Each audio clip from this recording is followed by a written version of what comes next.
गुरु मंत्र गुरु महाराज की कृपा से होता है।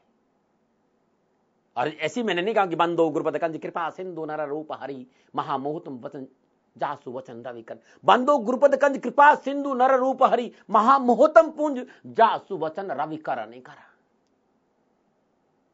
मैं गुरु वंदना करता हूं, जब भी मैं गुरु वंदना करता हूं तो लोग कहते हैं दाती महाराज आप सदगुरु पे बहुत ज्यादा जोर देते। एक बात कहना चाहता हूं, सदगुरु की महिमा अनंत अनंत किया उपकार, लोचन अनंत उघारिया अनंत दिखावन हार। सदगुरु की महिमा अनंत अनंत किया उपकार, जो उपकार सदगुरु कर सकता है इस संसार में कोई नहीं कर सकता। सदगुरु जीते जी परमानंद के साथ जोड़ता है। सदगुरु वो जो श्वासों का भेद बता दे। सदगुरु की महिमा अनंत और अनंत किया उपकार और लोचन अनंत उघारिया अनंत दिखावन। वो उस आंख का खोल देते, उस डिवाइन उस दिव्य ज्योति का दर्शन कराते जिसे मानव स्वयं अपने जीवन का दर्शन कर सकता है। उस जीवन में जीते जी उस परमानंद उस प्रेम का एहसास कर सकता है सदगुरु। मैं सदगुरु की बात कर रहा हूं। सदगुरु वो जो आपको शब्द का भेद बता दे, जो श्वासों के उस महिमा के साथ आपको जोड़ दे। क्योंकि इस जीवन में श्वासों का अपना महत्व है। श्वास है तो आप हैं और श्वास नहीं है तो कुछ भी नहीं है।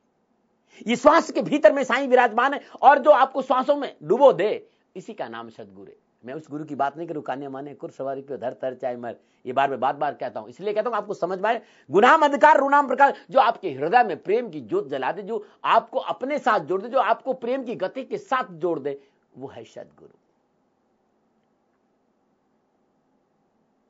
और बहुत जरूरी मेरी इन बातों पर ध्यान देना। यदि आपके पास गुरु महाराज है और आपने उस रिदम को समझ लिया है, वो जो आपकी प्राणों का आधार है, जो आपकी जीवन का स्रोत है, तो मेरा आपको प्रणाम। नहीं तो मेरा विश्वास करिए, ये सारी चीजें जितनी भी पूजा पाठ वगैरह जो भी है, ये आपको संसारिक सुख दे देंगी, भोग विलास के साधन उपलब्ध। लेकिन इन साधनों को उपभोग करने वाली जो क्षमता है, जब तक उसके साथ आप नहीं रहेंगे तो इन साधनों को में आप आनंद नहीं उठा पाएंगे। और वो आपके भीतर है।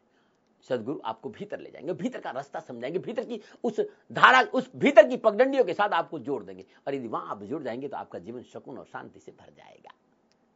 लोगों ने कहा कि दाती महाराज कैसे सुखी रहे, कैसे चैन से रहे, तो एक यही जरिया है कि जीवन को जीवन के साथ जोड़ा जाए। जीवन नो दाई सेल्फ, अपने आप के साथ अपनी पहचान बनाई जाए। हम सबको जानते हैं अपने को छोड़कर।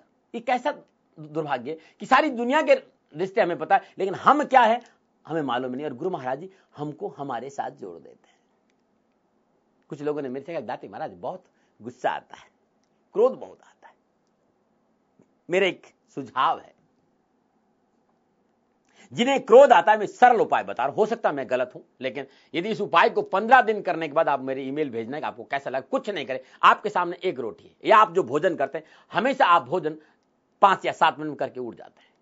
आप एक रोटी को, ज्यादा नहीं, एक रोटी को जितनी देर चबा के खा सकते हैं खाना शुरू कर दीजिए।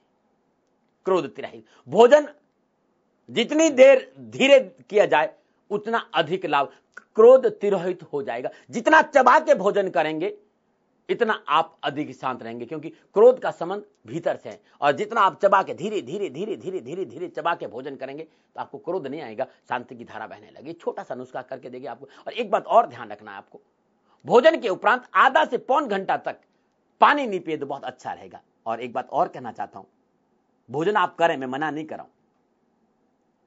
भोजन पशु भी करता है और भोजन मनुष्य भी करता है। मैं आपसे कहता हूं भोजन करें, लेकिन पशु की तरह भोजन करें, आदमी की तरह नहीं।